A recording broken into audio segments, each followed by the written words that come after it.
लाठी उठाना पड़े, चाहे हत्या करना पड़े आदिवासियों का, तो ये वो भी करने के लिए तैयार है। सभी का इन लोगों ने बढ़ चढ़ के बहिष्कार किया है और इन लोगों का पानी लेने के लिए भी भेदभाव किया जा रहा है कि उच्च जाति का है कि नीची जाति का है।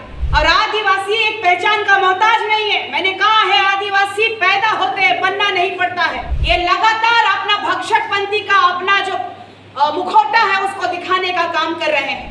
ओबीसी कैटेगरी में भी BC1 और BC2 आता है। BC1 में एक्सट्रीम बैकवर्ड क्लास के लोग आते हैं, उसमें सबसे बड़ा जात में कुर्मी कुर्मी आते हैं। पूरा झारखंड राज्य ही नहीं, पूरा देश जान रहा है कि झारखंड में आदिवासी वर्सेस कुर्मी, जो कुर्मी समुदाय के लोग आदिवासी बनना चाहते हैं, कल 20 तारीख को इन लोगों ने रेल टेका, डहरे छेका का कार्यक्रम इन लोगों ने रखा है। और पूरे झारखंड की ये स्थिति है आज के समय में कि आदिवासी समुदाय ऑलरेडी अपनी बुनियादी सुविधाओं से जूझ रहा है। पलायन इतनी ज़्यादा हो चुकी है कि आदिवासी आज दूसरे राज्यों में अपनी पहचान के मोहताज हो जा रहे हैं। 5th शेड्यूल के तहत आने वाला इस राज्य में ना आदिवासियों के पास में उनके पास शिक्षा है, ना स्वास्थ्य है, ना गाँव में सड़कें हैं, ना पुल है, ना पुलिया है। आज कुर्मी और कुर्मी समुदायों के द्वारा कई ऐसे वीडियोस वायरल हो रहे हैं जिसमें आप देख सकते हैं कि एक कुएं से पानी लेने के लिए भी भेदभाव किया जा रहा है कि उच्च जाति का है कि नीची जाति का है। चाहे आदिवासी हो या तो यहाँ के दलित मूलवासी हो, सभी का इन लोगों ने बढ़ चढ़ के बहिष्कार किया है। और इन लोगों का जो चाल चरित्र है दूसरे समुदायों को नीचा दिखाने का, पहले भी मैंने कहा है, इनको सबसे पहले पता होना चाहिए कि ये कुर्मी है, कुर्मी है या महतो। और सबसे बड़ी बात है कि ये कभी कहते हैं कि हम शिवाजी के वंशज हैं, और इसका प्रमाण भी रांची में है। मैं इनसे पूरा पूछना चाहती हूँ कि जो भारत का सबसे बड़ा राज्य जो है राजस्थान, तो इस राजस्थान में जब हल्दी घाटी में, जब अंग्रेजों के समय नहीं, मुगलों के समय जब इस देश के प्रति जब लड़ाई लड़ रहे थे कि भारत देश को बचाना है, अपने साम्राज्य को बचाना है, महाराणा प्रताप जी मुगलों से जब लड़ रहे थे, तो कौन आया था? आदिवासी समाज था। इस भारत के प्रथम नागरिक के रूप में जाने वाले, आदि काल से जाने जाने वाले भील समुदाय के आदिवासी थे। और आदिवासी एक पहचान का मोहताज नहीं है। मैंने कहा है, आदिवासी पैदा होते हैं, बनना नहीं पड़ता है। और इन लोगों का जो रवैया है आदिवासियों के प्रति, या तो फिर आप देख लीजिए मूलवासी जो दलित वर्ग के हैं, आज ही नहीं, जब अंग्रेज थे उस समय भी हमारी महिलाएं और दलित महिलाएं जो है ब्लाउज पहनने के लिए टैक्स देती थी। और आज भी हमारा झारखंड राज्य है, उस समय भी हमारी महिलाएं और दलित महिलाएं जो है ब्लाउज पहनने के लिए टैक्स देती थी।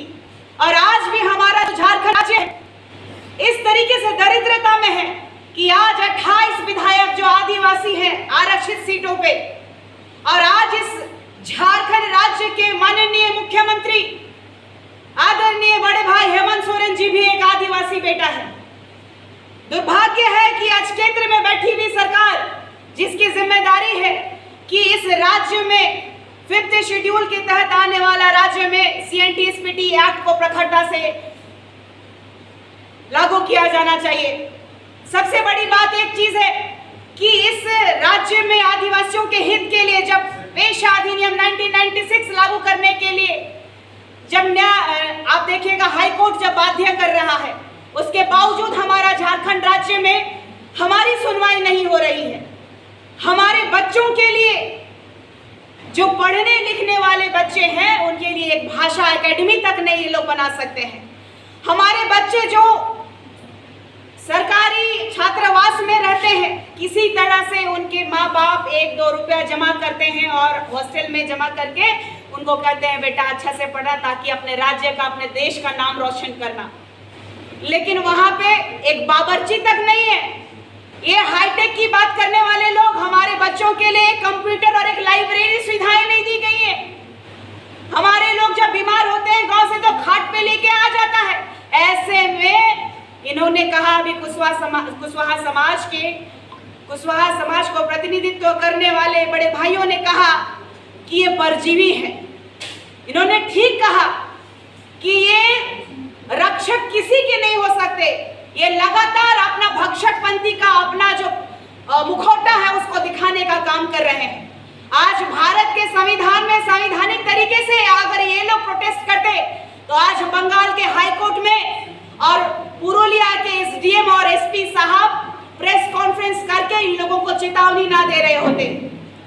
साफ साफ बंगाल की सरकार ने कहा है कि ये संवैधानिक तरीका नहीं है किसी भी धर्म, जाति में, समुदाय में आपको जाने का या तो फिर किसी भी मांग को लेकर के ये संवैधानिक प्रोटेस्ट नहीं है।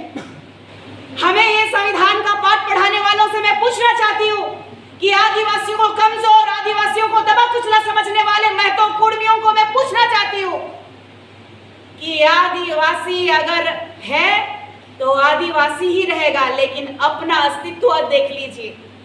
आप ओबीसी है, ओबीसी कैटेगरी में भी BC1 और BC2 आता है। BC1 में एक्सट्रीम बैकवर्ड क्लास के लोग आते हैं, उसमें सबसे बड़ा जात में कुर्मी आते हैं।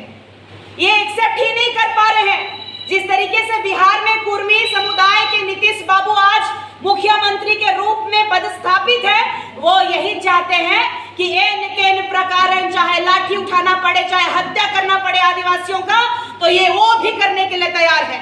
आज जागना होगा हम आदिवासी भाइयों को, यहाँ के मूलवासियों को, क्योंकि ये आदिवासी और मूलवासियों के बीच फ्रिक्शन पैदा करके लड़के काट के मार करके ये अनुसूचित जनजाति में ये शामिल होना चाहते हैं।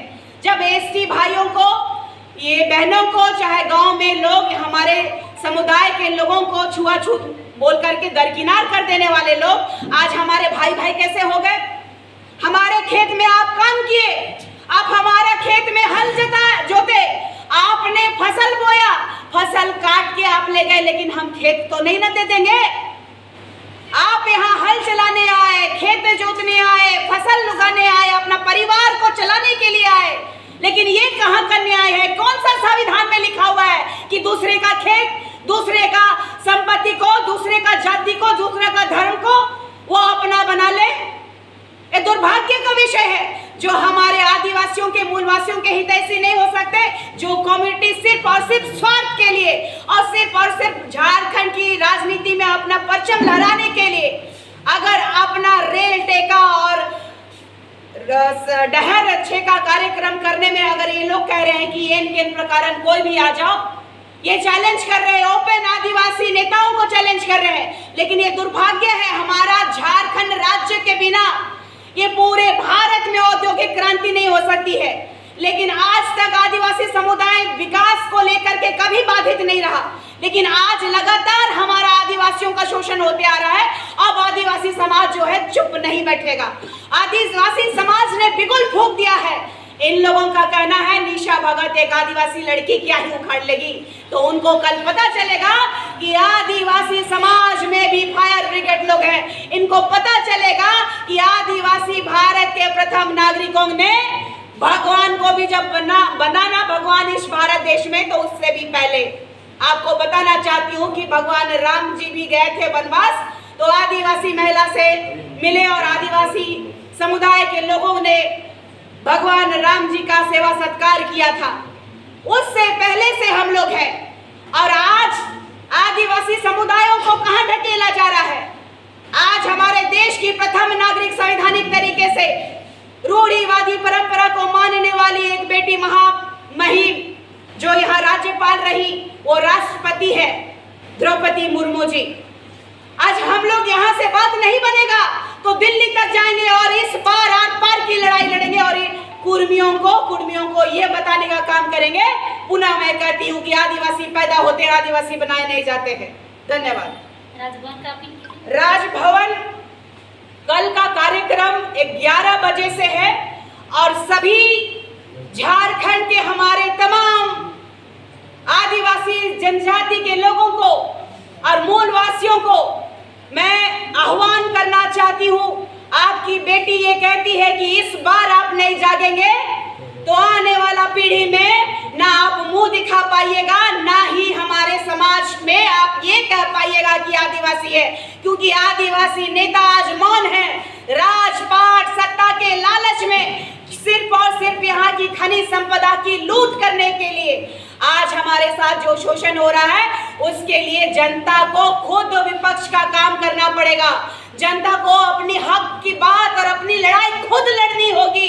जब जब प्रशासन और हमारा झारखंड राज्य का सरकार हो, चाहे भारत की सरकार हो, जब जब हमारे जनता के ऊपर सवाल उठाया गया हो या जनता का शोषण हुआ है, तब तब भारत या राज्य की जनता खड़ी हुई है। ऐसे ही हम आदिवासियों को भी अपने हक और अपने अस्तित्व, अपने समाज के लिए लड़ाई लड़नी होगी। और कुर्मी और कुर्मियों को कल राजभवन घेराव करके एक मुंह तोड़ जवाब देने का समय है। इतना ही कह के अपने शब्दों को मैं विराम देती हूँ, नमस्कार करती हूँ, जोहार करती हूँ और भगवान बिरसा मुंडा की जय कहती हूँ, सिंगनी कैली दाई की जय कहती हूँ।